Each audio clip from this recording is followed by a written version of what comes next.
Buenas tardes, jóvenes. ¿Cómo están? Buenas tardes, ingeniero.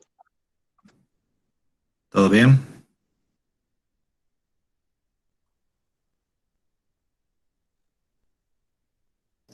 Sí, Inge, buenas tardes. Muy bien, qué bueno. Bien, para el día de hoy tenemos justamente el tema sobre indicadores de gestión de mantenimiento,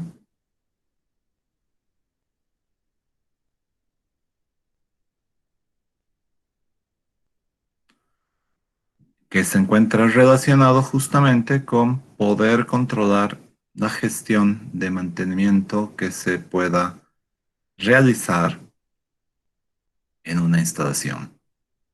Bien, observemos, por favor. Entonces, primero tenemos que clasificar justamente las diferencias entre dato, sistema de información y propiamente información. Como se puede observar, bien, hablando de los datos, se conocen como un conjunto de números y anotaciones sobre todos los aspectos relacionados con mantenimiento que se generan o se pueden obtener a partir de la actividad diaria. Bien, básicamente todos los datos que se introducen en una orden de trabajo se conocen y se manejan como datos. ¿Está bien? ¿Cuál es la diferencia con información? Es el proceso que se hace a esa determinada información, ¿bien? Esa determinada información para poder determinar, ¿bien? Para poder determinar justamente cuál es el comportamiento de, bien, cuál es el comportamiento de una determinada función en la empresa. Por decirle, si queremos saber, por ejemplo, tenemos dos datos. ¿Cuándo se han hecho las determinadas órdenes de trabajo que hemos llevado en la anterior clase? Por ejemplo, una que puede ser, y fijemos, eh, una fecha. ¿Qué les parece si ponemos que se realizó una orden de trabajo el 1 de febrero sobre un mismo equipo y otra orden de trabajo el 1 de abril? Entonces, ambos serían datos, pero si mencionamos ahora, después de cuánto tiempo se ha hecho este determinado trabajo, bien, se convierte en información si es que sacamos entre esos dos datos el tiempo exacto y podemos afirmar que son 2 meses, entonces ya es una información interesante que deberíamos o que ya puede ser procesada y digerida para una aplicación en particular. Eso es lo mismo que vamos a hacer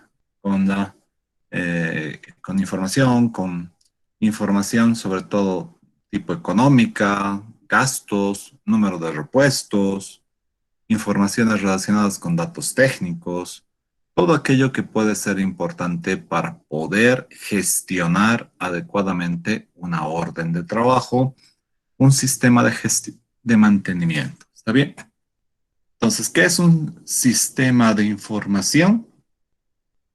Es un elemento que relaciona a los datos y a la información, es decir, la forma de procesar los datos para convertirlos en información. ¿Estamos de acuerdo? ¿Se comprende este concepto, muchachos? ¿Sí?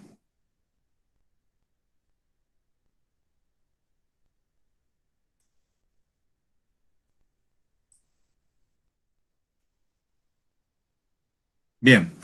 Entonces, los indicadores, ¿qué son indicadores propiamente de gestión de mantenimiento? Es justamente esa información vital que necesitamos o que nos da esta información con la cual podemos procesar y saber cuán eficiente y eficaz va a ser determinado grupo de trabajo en la gestión de mantenimiento. Por ejemplo, uno de los primeros indicadores, uno de los más simples, son los indicadores de disponibilidad. Fíjense, tenemos aquí en pantalla, indicador de disponibilidad total.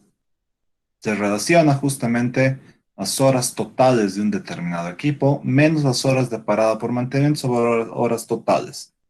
¿Se acuerdan? Esto ya lo hemos trabajado, ¿verdad? Hemos hecho algunos cálculos en clases anteriores. Muchas veces tenemos en una determinada industria, tenemos que discriminar equipos importantes o significativos. Entonces, se tendrá que hacer esto equipo por equipo para poder identificar este tema. ¿Estamos bien?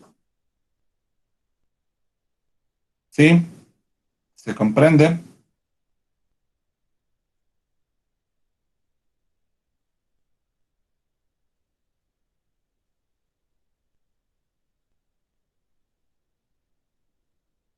Bien, observemos ahora,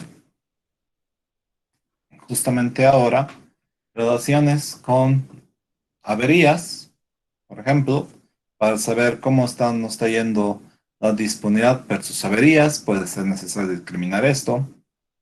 Tiempo medio entre fallas viene a ser también un indicador de disponibilidad, como hemos visto, se puede transformar en cualquiera de estos parámetros. El tiempo medio de reparación también es importante, también conocerlo, identificarlo.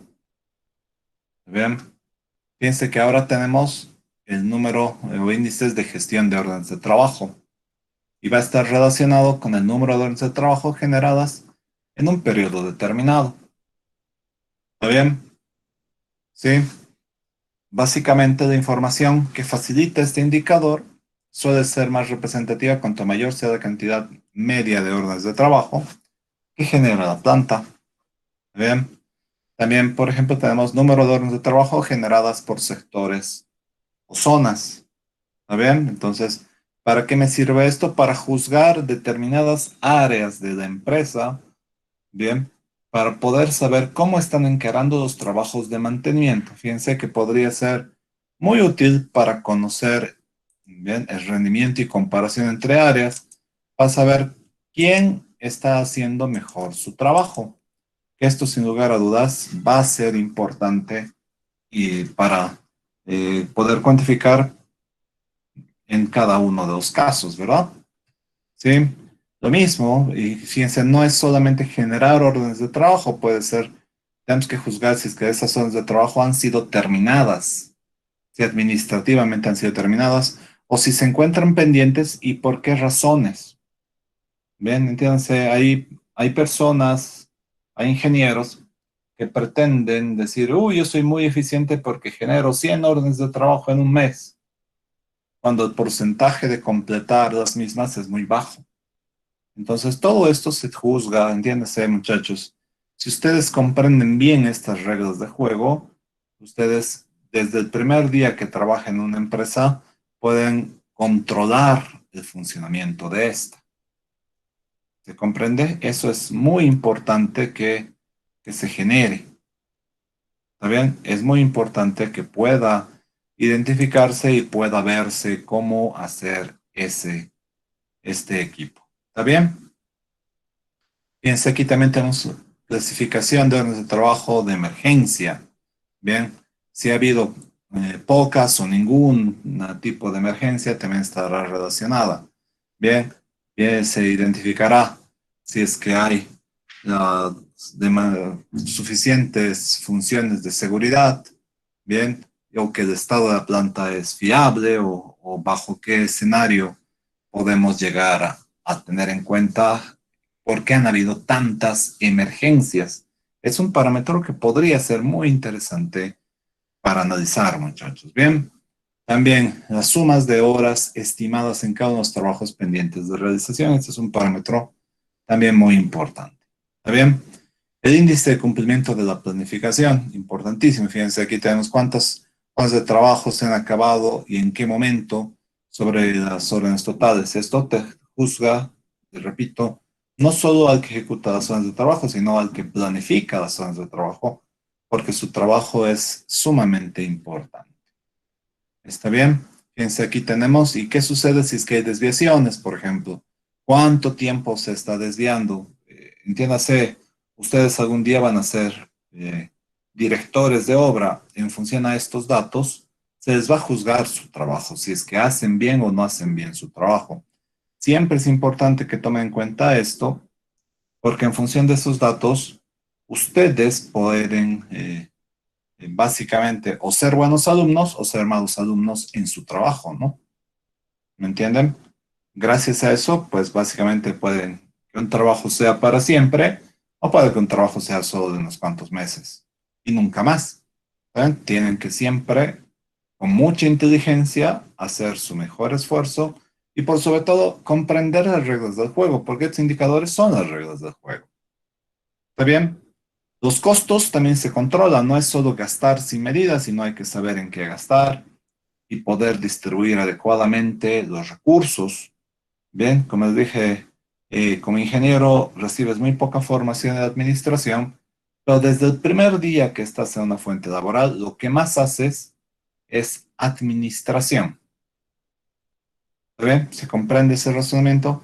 Es importante identificar esos criterios, muchachos. ¿Está bien? Sí, es importantísimo identificar esos criterios. ¿Está bien? Entonces, el costo de cuánto cuesta la mano de obra de mantenimiento también se puede sacar, eso es importante identificar. Los costos de materiales, es decir, si gasto en X o en Z material, cuánto estoy gastando en subcontratos o a quiénes estoy contratando, todo aquello se viene a reflejar y con un buen análisis se puede verificar completo el diseño. También, le repito, si ustedes saben administrar bien estos indicadores desde el primer día en su fuente laboral, pues básicamente siempre les irá bien, ¿no?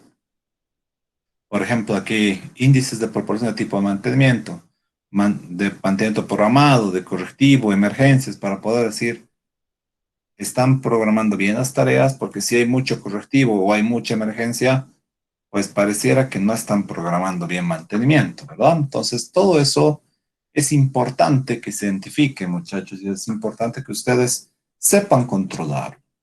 También el mismo, los consumos de materiales, la rotación del almacén, bien, cada cuánto tiempo se logra complementar pedidos en almacén, todos estos elementos que son importantes, repito, para poder controlar la gestión, cómo están administrando ustedes su fuente de trabajo. Es importante que ustedes sepan controlar todo esto, muchachos. ¿Está bien? Ya en aspectos de seguridad también, a nadie le gusta trabajar en una empresa donde hay muchos accidentes, ¿está bien? Porque las condiciones no son seguras y uno empieza a pensar, ¿y en qué momento me toca a mí?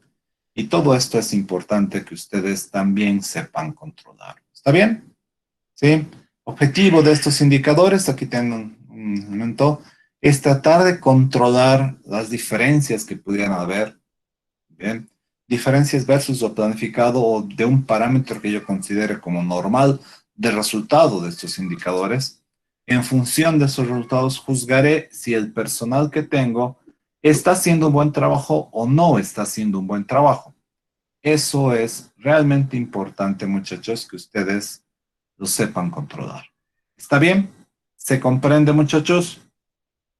Sí. Entonces se pondrá y se gestionará y se tendrá resultados, mejoras. Bien, se detectará los puntos críticos, se analizará qué elementos puedo mejorar. ¿Alguna consulta de indicadores? Este es un tema bien cortito. Bien, no sé si tiene alguna consulta.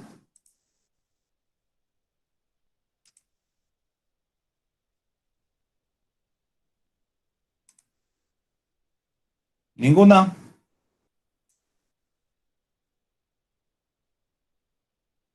Bien.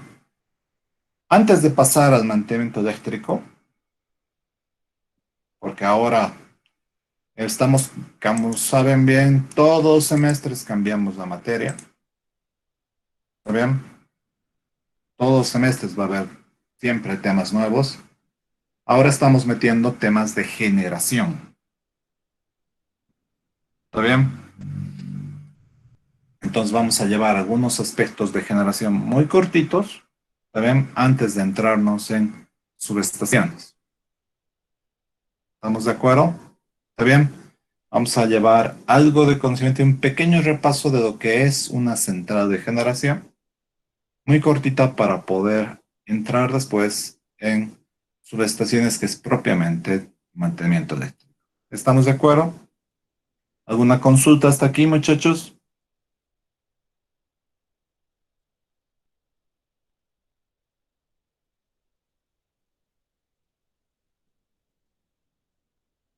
¿Ninguna? Todo bien, Inge. Bien, observemos entonces centrales de generación. Como ustedes saben bien, el sistema eléctrico a nivel mundial, y Bolivia no es la excepción, se divide fundamentalmente en tres grandes sectores: generación, transmisión, distribución. ¿Está bien? En Bolivia, cosa de que no es normal, ¿está bien? Existe un operador que es Comité Nacional de Despacho de Carga. En gran parte del mundo, yo dijera que en la mayoría, el operador es el transmisor. ¿Está bien? En Bolivia no es así. En Bolivia hay un, un Comité Nacional de Despacho de Carga. ¿Estamos bien? Y aparte existen algunos consumidores especiales, conocidos como grandes consumidores o consumidores no regulados, que reciben directamente del mercado eléctrico mayorista, que significa de transmisión. ¿Está bien? ¿Qué quiere decir? Que existe un mercado eléctrico mayorista, que es propiamente de generadores y de transmisores, y un mercado eléctrico minorista, que es de los distribuidores. ¿Estamos de acuerdo? ¿Se comprende esa división, muchachos?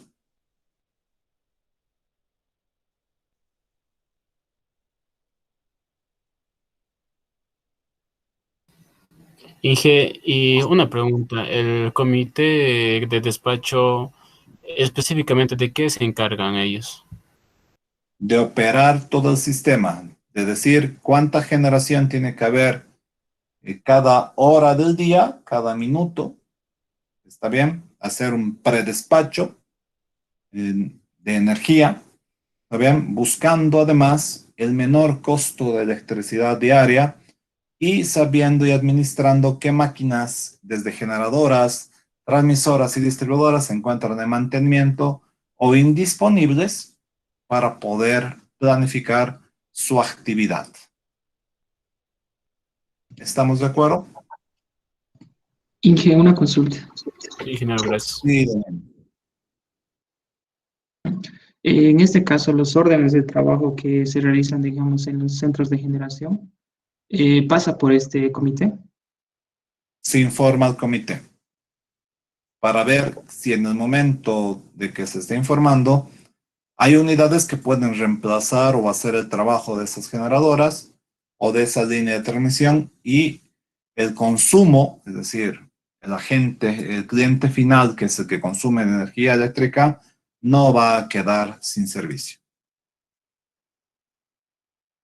Está bien, Inge, gracias. ¿Ok? ¿Se comprende? Yo creo que en octavo semestre usted sabe muy bien por qué la transmisión es en alta tensión, ¿verdad? ¿Quién se anima a decirme por qué?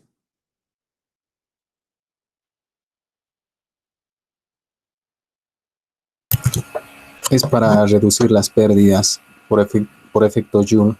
Al aumentar la tensión se reduce la corriente de transmisión. Muy bien. ¿Y qué se mantiene constante, Luis Gabriel? La potencia que se transmite. Muy bien. Perfecto, efectivamente. Es más fácil, por así decirlo, transmitir en alta tensión que en alta corriente. ¿Está bien? Sí, físicamente es lo ideal o lo más práctico. Por esas razones que se genera o se transmite en alta tensión. Pregunta, ustedes que ya han llevado generadores, ¿por qué no hay generadores en mayor nivel de tensión? Y hablando de niveles de tensión, ¿y en qué niveles de tensión se genera?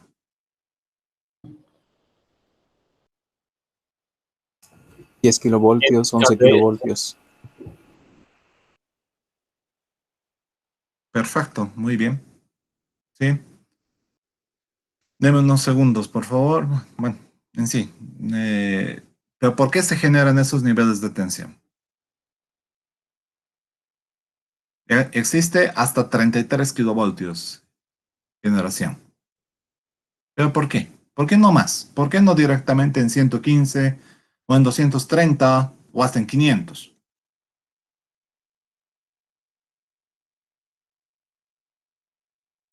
Por la exigencia en el aislamiento de las máquinas. Muy bien, porque físicamente en máquinas rotantes, si te necesitaría tanto esfuerzo de tensión, la máquina crecería mucho en tamaño. Y en una máquina rotante ya sería imposible. ¿Estamos de acuerdo? Además, si es tan grande, ganaría mucha inercia y perdería mucha cantidad de energía en fricción. No sería eficiente, básicamente. ¿Estamos de acuerdo? ¿Sí? Entonces, repasemos súper rápido centrales hidroeléctricas, como deberían ustedes saber. Número 10. Las 10 represas más grandes del mundo. Pero un segundito, ¿ya? Se ubican en el río Missouri.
Bien, continuamos, muchas mil disculpas.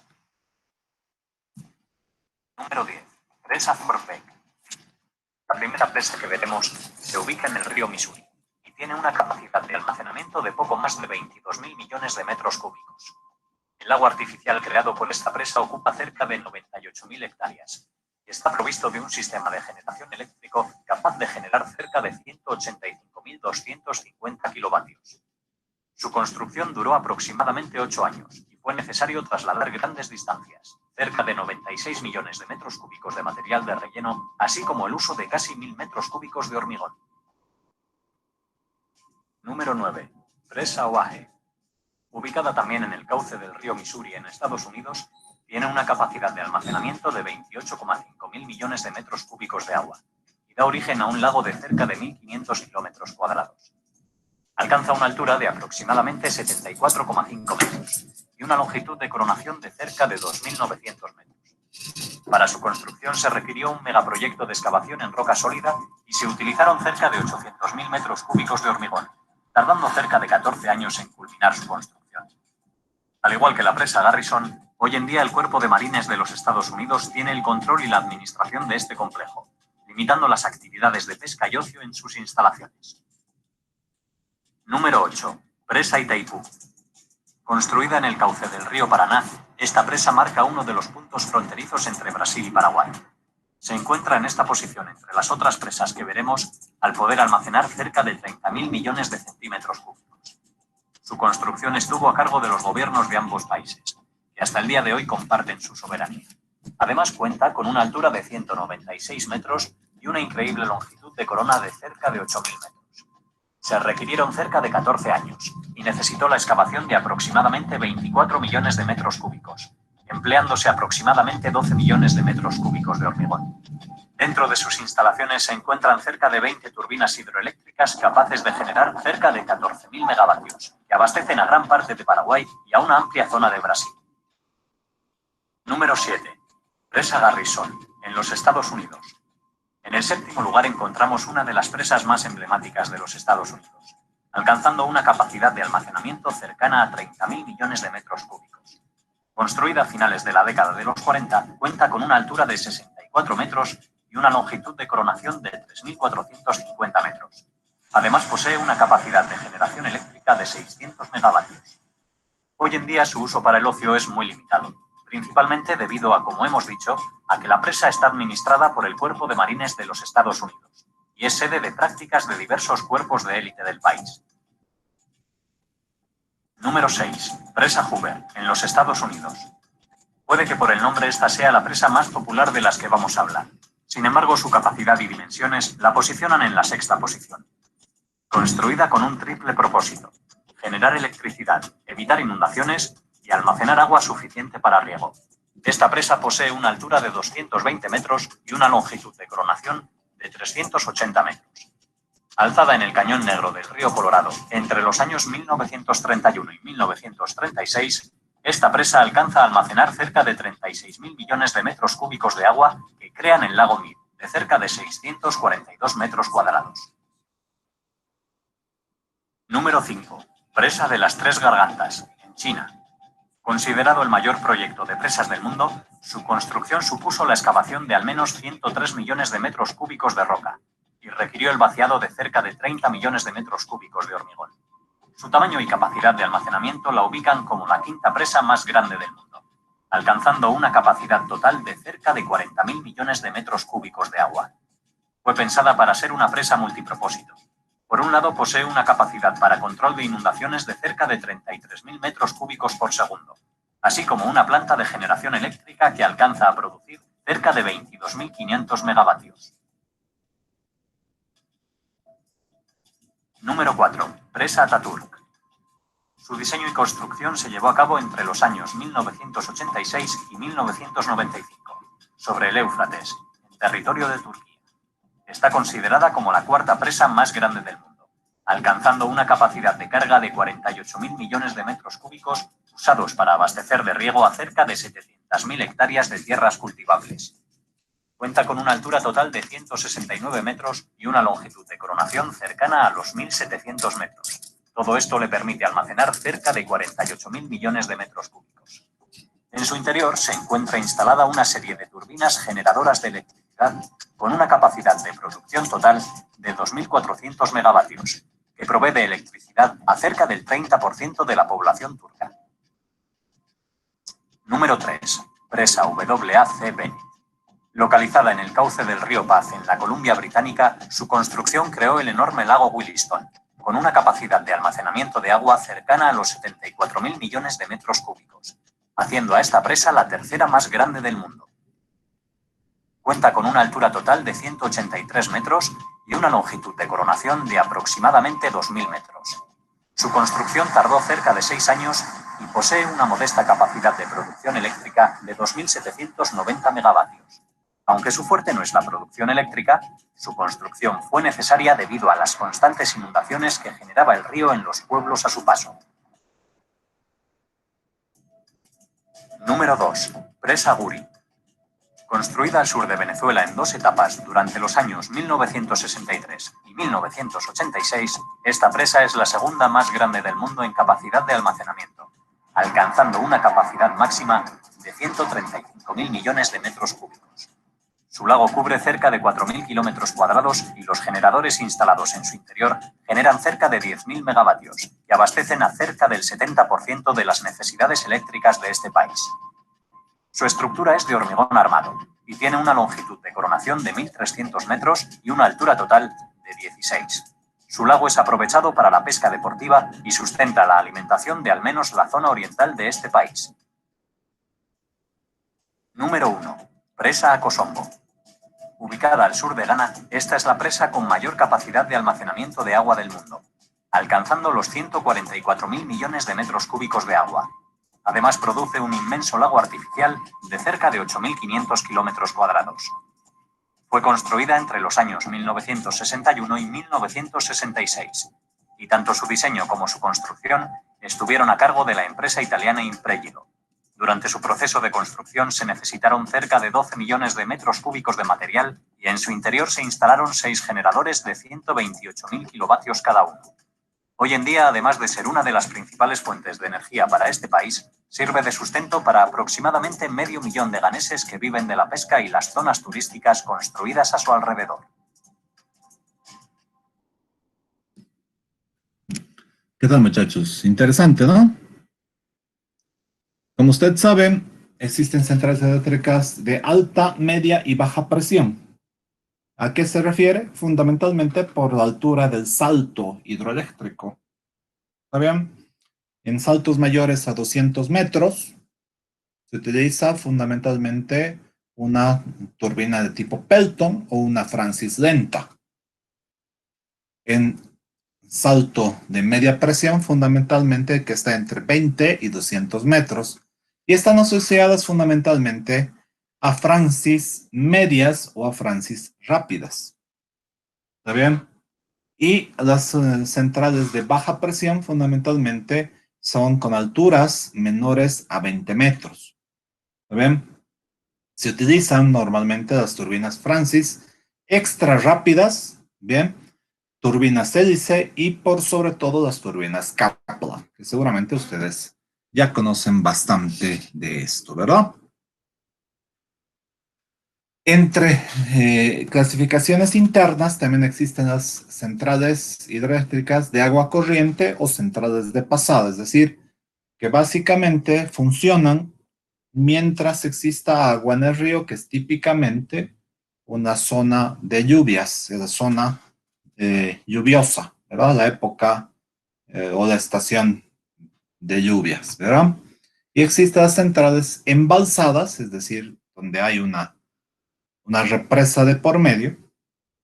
¿Está bien? En este tipo de represas se va a acumular cierta cantidad de agua y dependiendo del tamaño de represa, como ustedes han visto hace unos instantes, hay grandes variaciones y volúmenes inmensamente grandes. Entiéndase que cuando se habla del tamaño de presas no significa que es el tamaño de la central hidroeléctrica. ¿Está bien? Son dos cosas 100% diferentes. Entonces, el hablar del tamaño de presa te permite determinar cómo vas a usar esa agua a lo largo de una gestión, o puede ser, si no tienes tanto embalse, puede que tú solamente la acumulación sea básicamente de un día, de una semana, o puede ser también de un año.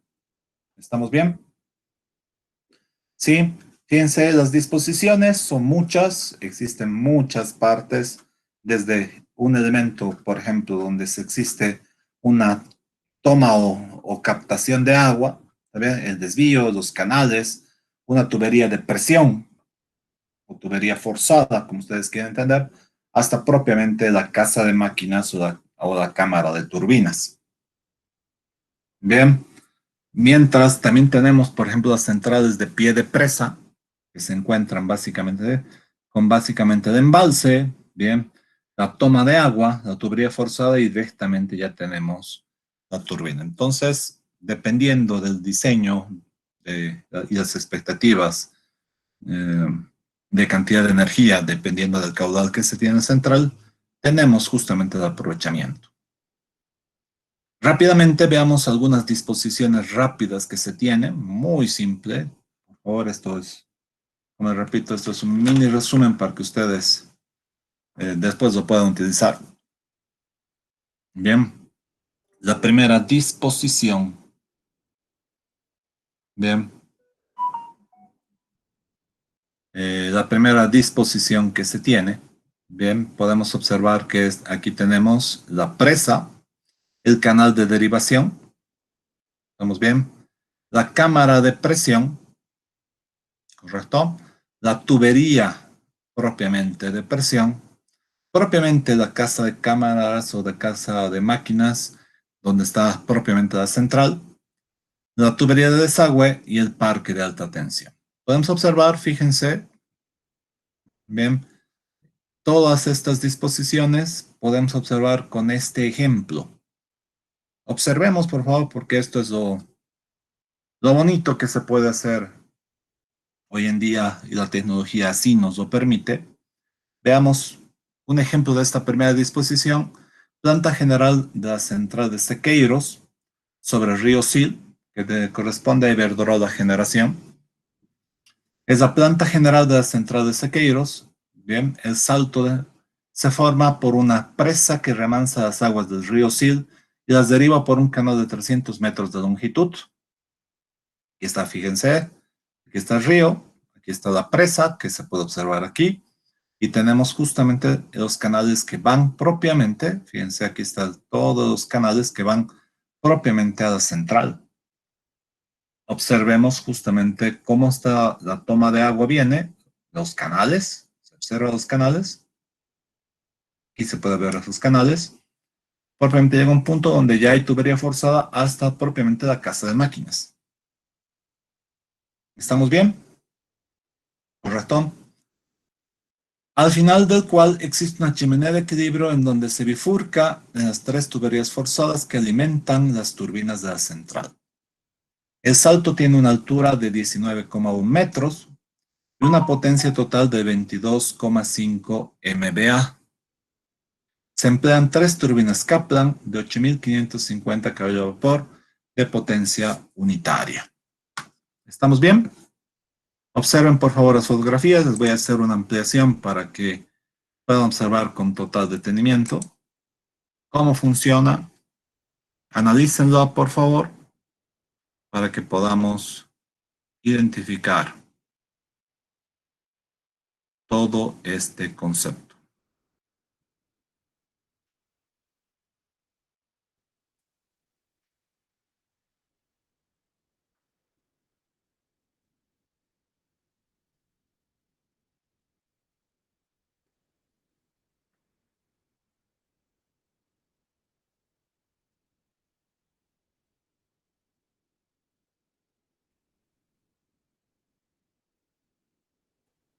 ¿Estamos bien? ¿Se observa bien, muchachos?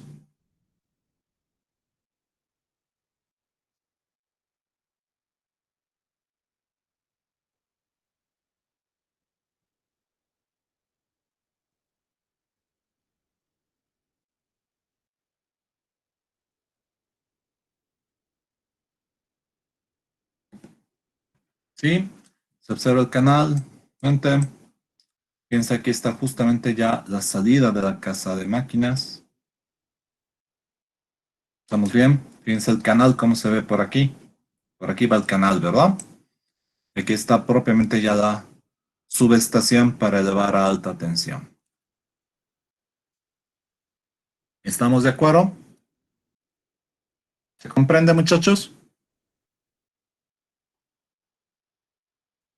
La segunda disposición, fíjense, está constituida por los siguientes elementos. Bien, podemos ver el 1, la presa para embalsar las aguas en épocas de abundancia. Bien, y regulariza la corriente de agua que sea necesaria. El 2, fíjense que es una galería de presión porque está tomando de la parte inferior y esta vez no es superficial, fíjense, es subterránea. ¿Ven? Subterránea y va hasta una chimenea de equilibrio, ¿está bien? Donde ustedes saben bien que está elaborada para frenar el golpe de ariete. Y de ahí tenemos bien propiamente la tubería de presión o tubería forzada, ¿está bien? Hasta propiamente la casa de máquinas. ¿Estamos bien? Podemos observar justamente aquí un ejemplo de este tipo de central, bastante grande. Se puede observar aquí toda la presa, ¿ven?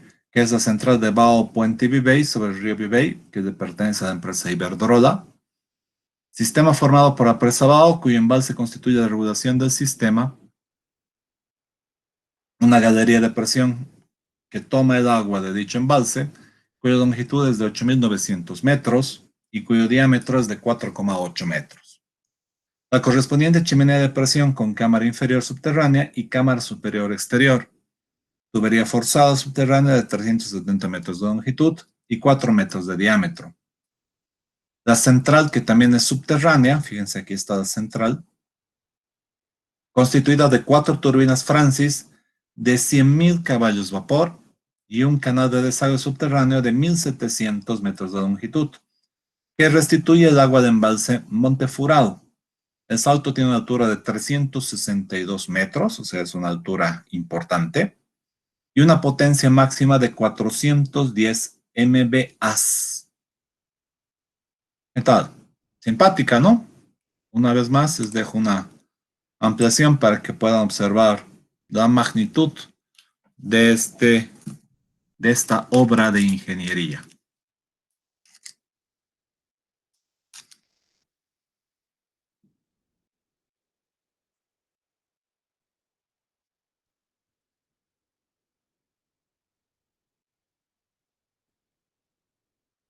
¿Está bien?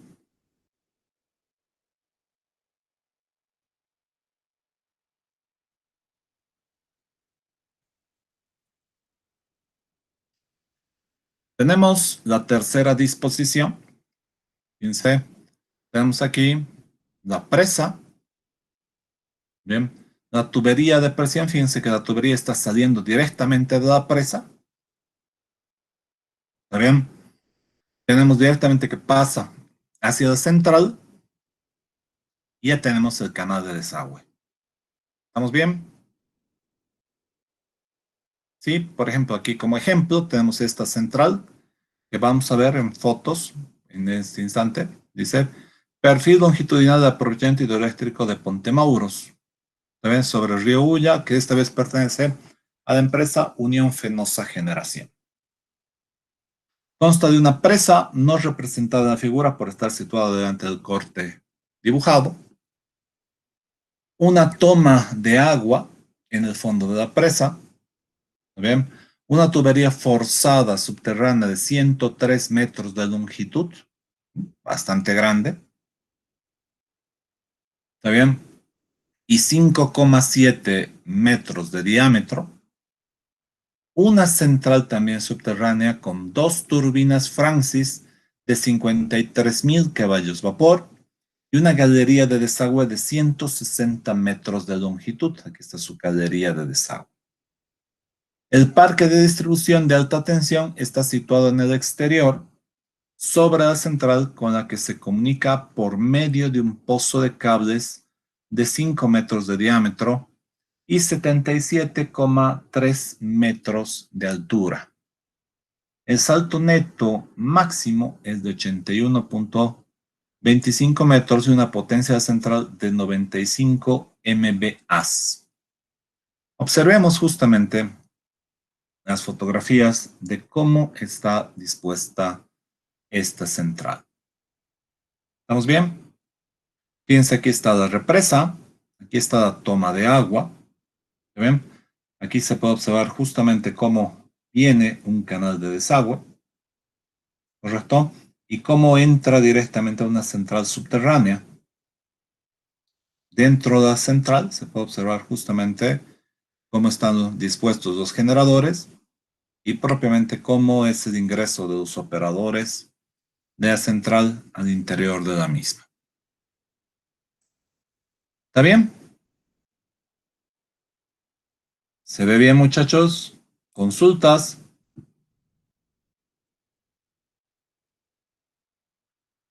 ¿Les interesa esto? ¿No les interesa?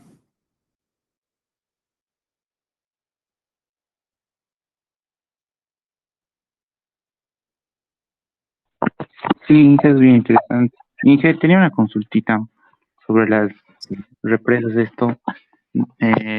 Quería saber, no sé, ¿qué opinas sobre lo que pasó en Corani? Hubo un rebalse. Sí, es normal.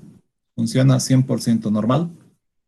No te olvides que la predicción de cantidad de agua que va a llover es una suposición, es un estudio y obviamente en función a ese estudio se determina cómo se va a usar el agua de Corani. ¿Está bien? Lo mismo se supone que se hace en Misicuni, que son las únicas dos centrales en Bolivia que tienen embalses de almacenamiento, ¿no? ¿Está bien? Si tus predicciones te dicen que tienes que almacenar agua y después resulta que llueve más de lo que habías predicho, obviamente va a llegar un momento donde tienes que botar agua. Y es muy normal. Muchos años ocurre, muchos otros años no. Pero está bien. Fíjense, aquí también están botando agua. Fíjense, esto es igual al vertedero. Igualito que en Corani. La persona que dice que esto no es normal no tiene la menor idea de cómo se administra un sistema eléctrico. ¿Está bien? Sí, Inge, está bien, gracias. Inge, una consulta sobre eso, Inge. Sí, Antonio. Si el caso fuera contrario, digamos en que no haya mucha afluencia de agua, ¿cómo llegaría a ser el caso, digamos, ¿no? El costo, de la... el costo de energía eléctrica va a subir. El costo de energía eléctrica va a subir, porque si no hay agua, no te olvides que el costo del agua es cero, ¿no? No se olviden, muchachos, que vivimos en un país donde generar con gas es muy barato. ¿Está bien? Si ustedes revisan a cualquiera de nuestros vecinos el costo de energía eléctrica, obviamente que nuestros vecinos tienen muchas más centrales hidroeléctricas que Bolivia. Bolivia es, a pesar de su geografía y el potencial hidroeléctrico que tiene, casi no genera nada con electricidad. Seguramente en la materia de centrales eléctricas les dijeron que más o menos solamente entre un 27 y un 33% de energía eléctrica del país se genera con agua. Esa es una aberración total. Bien, teniendo el potencial hidroeléctrico que tenemos. ¿Estamos de acuerdo? Sí. Entonces, ese es un punto que tienes que pensar. Si no va a haber ni esa pequeña cantidad de agua que usamos, el costo de energía eléctrica va a subir. Y si tú revisas el costo de nuestros vecinos, te repito, el costo por generar electricidad con gas es más o menos 3 veces el nuestro. O sea, el costo de energía eléctrica de nuestros vecinos debería ser como 3 veces el que se cobra aquí. ¿Estamos de acuerdo?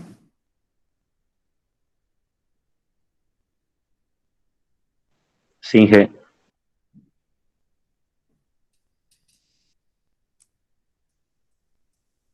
¿Deberíamos de dejar de construir centrales a gas y deberíamos hacer centrales hidroeléctricas? Sí.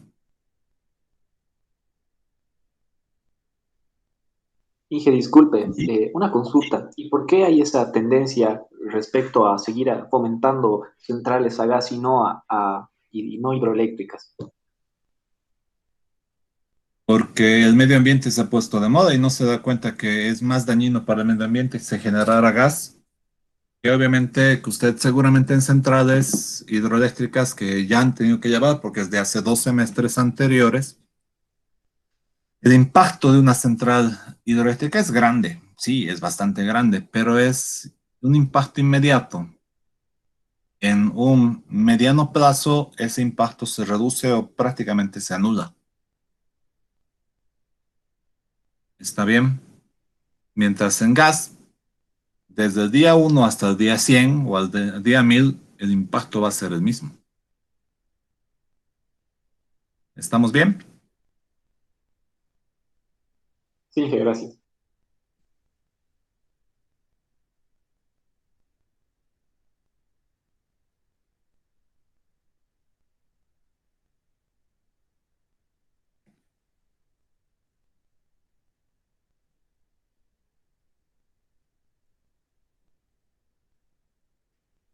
Cuarta disposición. Fíjense, tenemos el punto 1, presa. El punto 2 es el canal de derivación. El 3, la cámara de presión. El 4, la tubería de presión o tubería forzada. Bien. El 5, propiamente la sala de máquinas. Y después tenemos el desagüe. Podemos ver que esta vez la central directamente desagua hacia el río, ¿verdad? Y eso es lo que vamos a mostrar a continuación. ¿Ok? Fíjense esta cuarta disposición que tenemos una planta general del Salto de Saucelles sobre el río Duero, que le pertenece a Iberdrola. Es una planta general del aprovechamiento hidroeléctrico de Saucelles sobre el río Duero. La toma de agua se realiza en la parte lateral de la presa. Fíjense, aquí tenemos.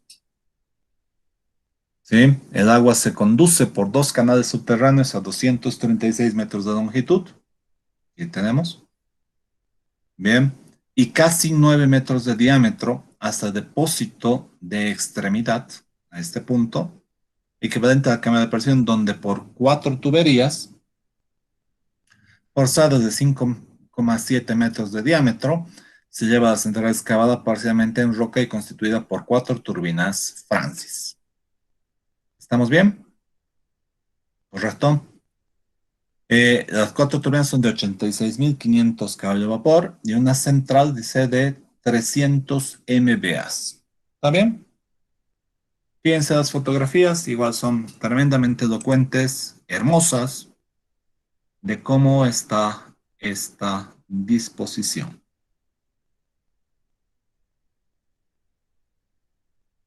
¿Correcto? ¿Se observa bien, muchachos?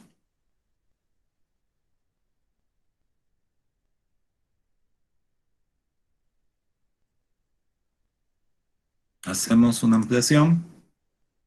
Fíjense, aquí está la central. Observen que aquí está la toma de agua. Por aquí se observa la toma de agua. Vamos a hacer una ampliación, pero quiero que estén bien.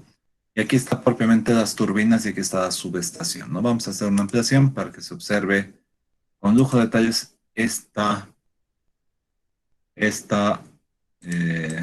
disposición. ¿Qué les parece?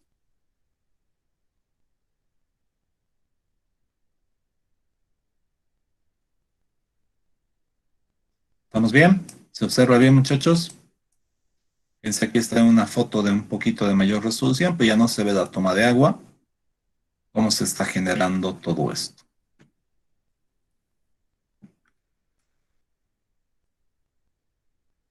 ¿Qué tal?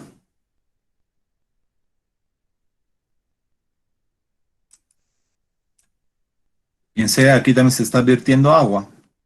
Eso no es ningún delito. Solamente algunas personas que yo he visto que en redes critican cosas por ignorancia, ¿está bien?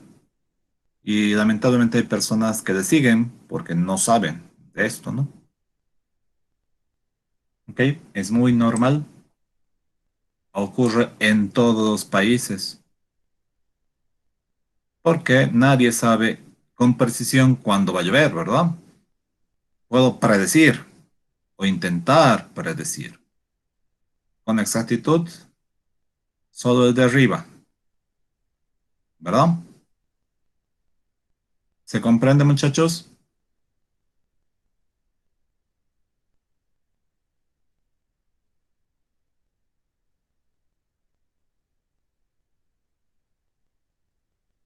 ¿Preguntas?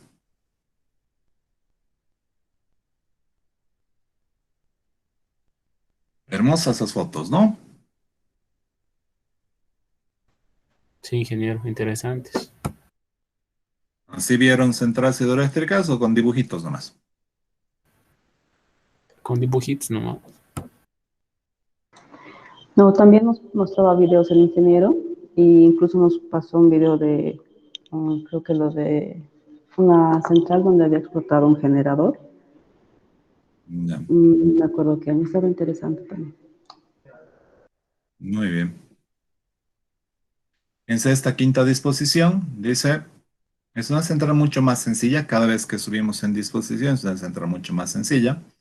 Tenemos la presa, ¿está bien? Propiamente la tubería de presión, fíjese que está saliendo directamente de la presa y entra directamente en la casa de máquinas. ¿Estamos bien? Sí, mucho más sencilla esta disposición. Tenemos entonces un ejemplo que se da en la planta general del Salto de San Esteban sobre el río Sil, que pertenece a la empresa Iberdrola. ¿Está bien?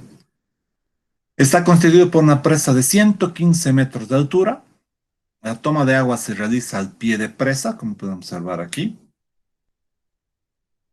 Y por medio de dos galerías de presión subterráneas, bien, de 6,8 metros de diámetro y que después se bifurcan en 4 tuberías de presión de 4,2 metros de diámetro, también las cuales conducen el agua hasta la central constituida, bien, constituido por 4 turbinas francesas de 90.700 caballos de vapor.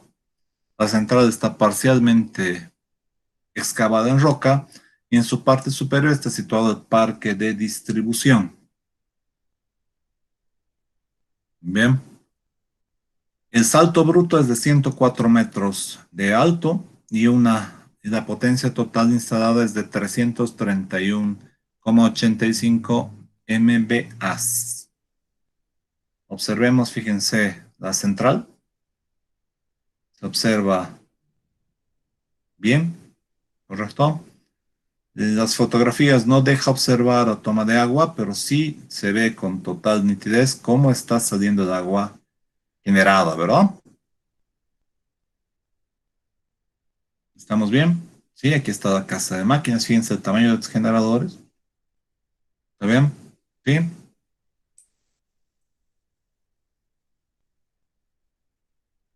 ¿Correcto? Y una consulta en esta disposición. Buenas tardes, disculpe. En esta disposición, el recorrido que tiene entre el embalse y la casa de máquinas no es muy largo, ¿verdad? Sí, pero debe ser de ¿O lo gran estoy caudal, apreciando ¿no? mal? Sí, no es grande, pero debe ser de gran caudal. Fíjate la cantidad de agua que hay.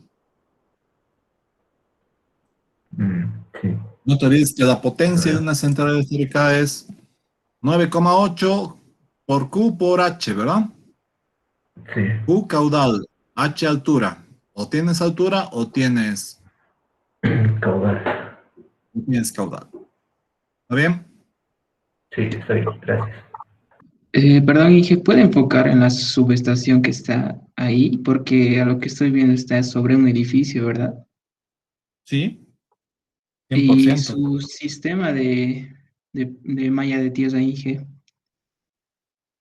No hay problema, pues está Aquí básicamente está conectado aquí. Y aquí puro cables nada más. ¿Tiene ningún problema? Está bien. No es ningún problema.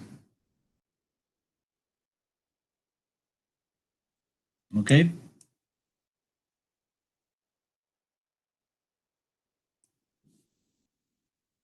¿Estamos de acuerdo? Sexta disposición. Bien. Fíjense, en esta disposición se suponen los canales de derivación. Es directamente la central sobre el río. Obviamente hay una presa que hace que el agua entre por la central. Y ya tenemos un canal de desagüe, ¿verdad? Correcto, una disposición mucho más sencilla. Fíjense, aquí tenemos un ejemplo que está justamente sobre el salto de San Pedro sobre el río Sil.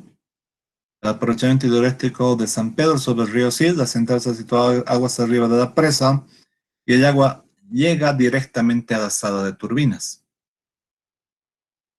que se encuentra constituida por dos turbinas Kaplan, bien, de 22.730 caballos vapor. Desde aquí el agua se envía nuevamente al río por dos canales subterráneos, bien, de descarga en forma de túnel de 9 por 8 metros. El salto bruto es de 17,6 metros, fíjense que qué pequeño salto. Y la potencia total de la central es de 40 MVA. ¿Estamos bien? Observemos justamente las fotografías para podernos dar cuenta de esto.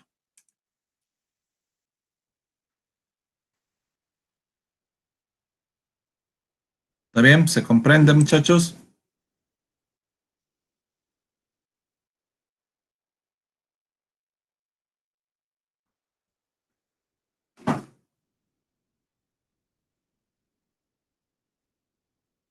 Sí. Ampliaciones, igual, para que se observe. Fíjense, aquí está justamente el agua y por aquí se nota que está entrando directamente a la central, ¿no? Sí. Aquí quizás se puede observar con mayor tiempo. Aquí está entrando directamente el agua. ¿Está bien?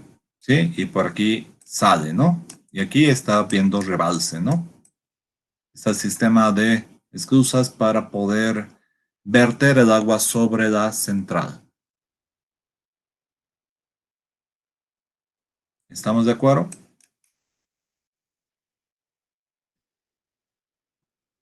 Consultas.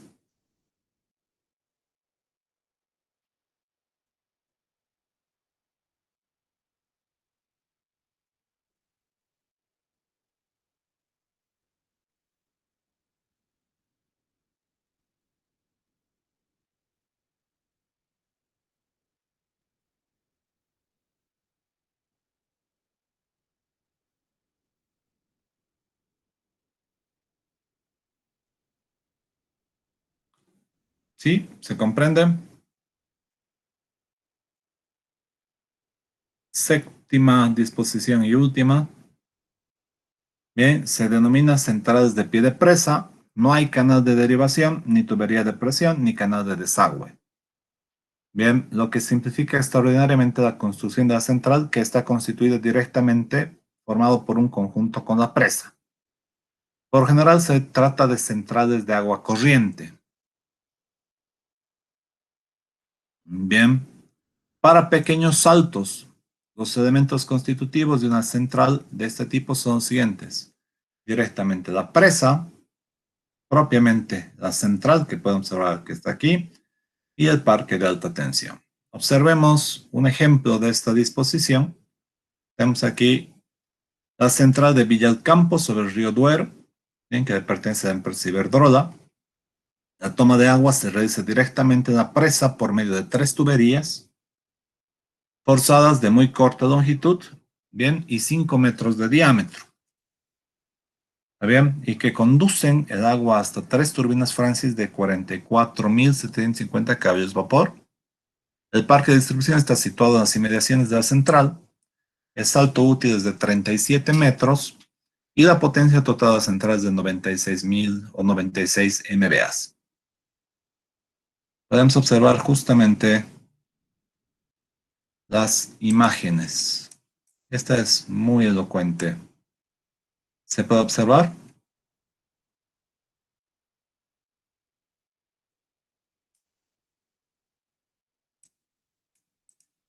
¿Está bien, muchachos? ¿Se comprenden?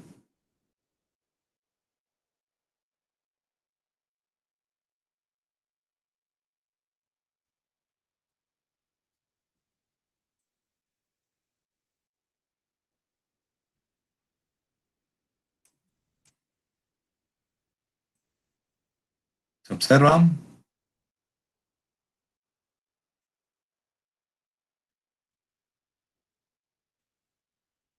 Una vez más, aquí están los tipos de compuertas que justamente sacan el agua para verterla, ¿no? ¿Alguna consulta, muchachos?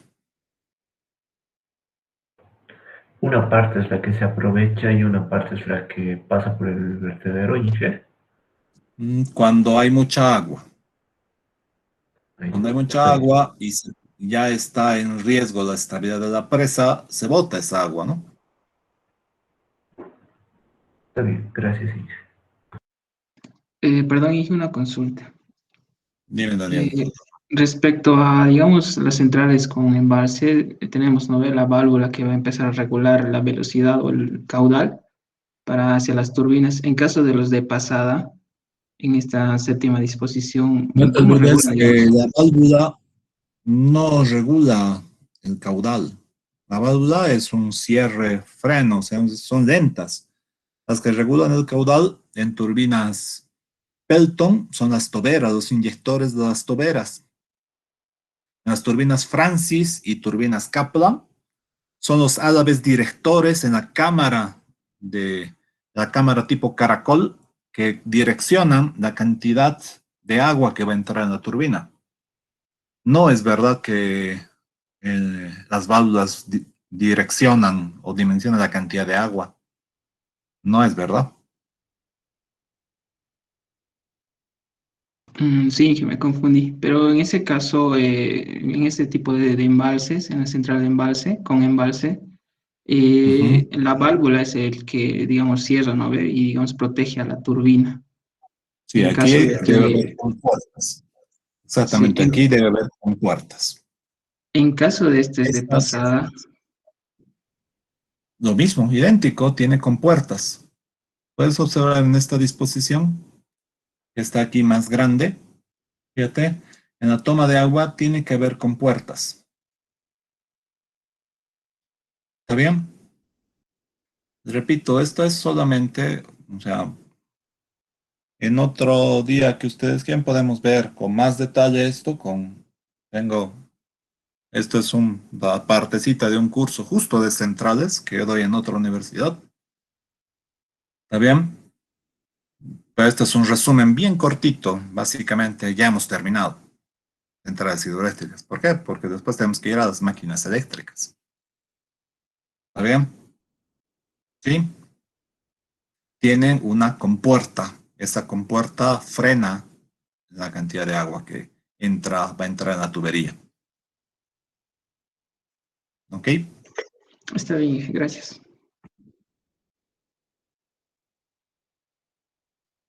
Veamos ahora las 10 centrales eléctricas más grandes del mundo.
Muy bien. ¿Alguna consulta hasta aquí?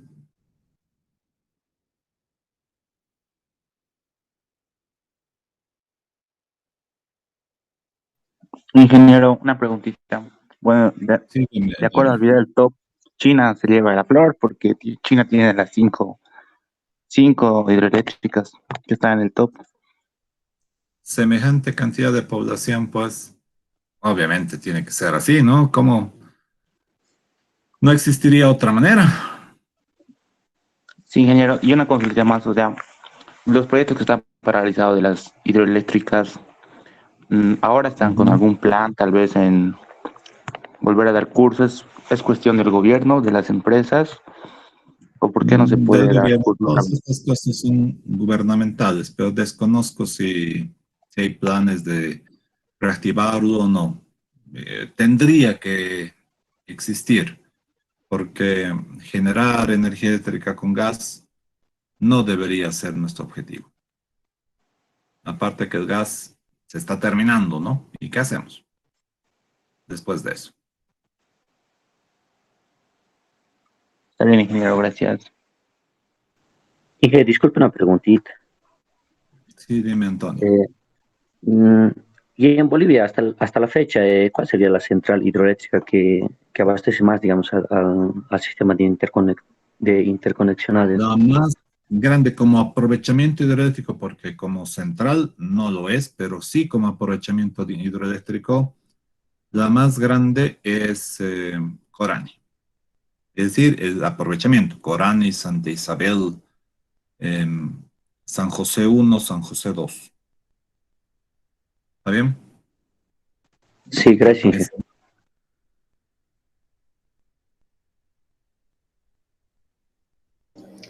Y que una consulta más, las disposiciones que ha mostrado, ¿de qué factores dependen? O sea, ¿de qué factor dependería que una central se haga de la disposición uno, 2 o 3, digamos? ¿Qué factores juegan importancia para la construcción? Básicamente, el análisis de ingeniería del lugar es el que va a definir.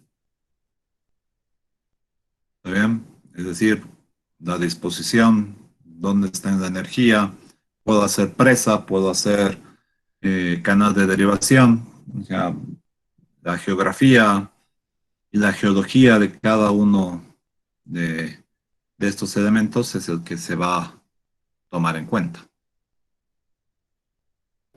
Está bien, Inge, gracias. ¿Ok? ¿Alguna consulta más, muchachos?